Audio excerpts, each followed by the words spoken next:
നേപ്പാൾ കോലാലംപൂരിൽ നിന്ന് ഒരു ഫ്ലൈറ്റ് കൊച്ചിയിലേക്ക് തിരിക്കുന്നു. ബേക്കിറ്റ് air flight OD321 Kuala Lumpur to Kochi ഇറങ്ങാൻ ഒരു അരമണിക്കൂർ ബാക്കിയുള്ളപ്പോൾ ഒരു ജംഷീർ എന്ന ഒരു മലയാളി യാത്രികൻ അതിന്റെ എമർജൻസി എക്സിറ്റ് ഡോറിന്റെ അകത്തെ പാളി ചവിട്ടി പൊളിക്കുന്നു. സമയം രാത്രി 11:30. ഭൂമിയിൽ നിന്നും ഏകദേശം 25,000 അടി മുകളിലാണ് സംഭവം. പക്ഷേ ചില്ലുകൾ ചിതറുന്ന ശബ്ദം കേട്ട് അടുത്തിരുന്ന ആൾക്കാർ പെട്ടെന്ന് ഉണർന്നു. അവർ ബഹളം വെച്ചു. ക്രൂവും മറ്റു യാത്രക്കാരും ചേർന്ന് അക്രമിയെ കീഴ്പ്പെടുത്തുന്നു. ഒരു കൂസലമില്ലാതെ ഒന്നും പ്രതികരിക്കാത്ത അയാൾ. വലിയൊരു ദുരന്തമാണ് ഒഴിവായത്. എന്തായിരുന്നു സംഭവിക്കാമായിരുന്ന ദുരന്തം?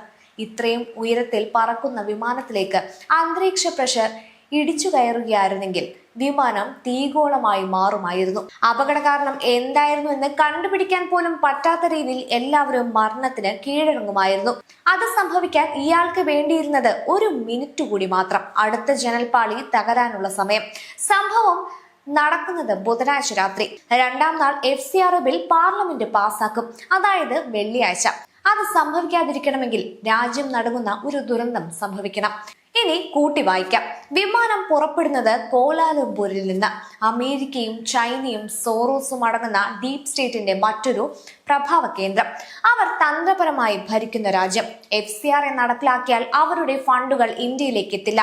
അതുകൊണ്ട് ബില്ലൊരു കാരണവശാലും പാസ്സാക്കാൻ പാടില്ല. ഇനി ജൻസൺ പ്രതിഷേധം എന്ന് പറഞ്ഞ് നടത്തിയ പ്രക്ഷോഭം എന്തായിരുന്നു? നിങ്ങൾ കരുതും ധർമ്മേന്ദ്ര പ്രധാന്റെ രാജിയായിരുന്നു ആവശ്യമെന്ന്. എന്നാൽ അത് വെറും പുകമറം മാത്രമായിരുന്നു.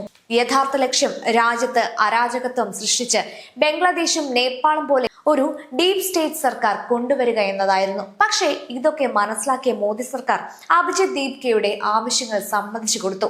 അതിനു മുൻപ് സോനം വാങ്ചുകിനെ കാര്യങ്ങൾ ബോധ്യപ്പെടുത്തി സമരത്തിൽ നിന്നും പിന്തിരിപ്പിച്ചു. ആരാണ് അഭിജിത് ദീപ്കെ? പിതാവ് നേപ്പാളി. കഴിഞ്ഞ കുറച്ച് വർഷങ്ങളായോ ഡീപ് സ്റ്റേറ്റിന്റെ സഹായത്തോടെ പഠിക്കാനെന്ന വ്യാജേന അമേരിക്കയിൽ പദ്ധതികൾ കൂപ്പുകൂട്ടുന്നു. ആ പദ്ധതിയുടെ ഭാഗമായല്ലേ FCR ഭേദഗതി ബില്ല് പാസ്സാക്കുന്നതിന്റെ 2 ദിവസം മുൻപ് നേപ്പാളിൽ നിന്ന് തന്നെ കേരളത്തിലേക്ക് പുറപ്പെട്ട വിമാനം തീഗോളമാക്കാനുള്ള ആലോചന? ഡീപ് സ്റ്റേറ്റ് നിങ്ങൾ കരുതുന്നതിലും വലുതാണ്. മലയാളിയായ പാലക്കാട്ടുകാരനായ ജംഷീർ വെറും ഒരു ചാവേറാകേണ്ട ആള് മാത്രം. അഭിജിത് ദീപ്കയുടെയും ഇവരുടെയും ഉദ്ദേശം വേറെ തന്നെയായിരുന്നു.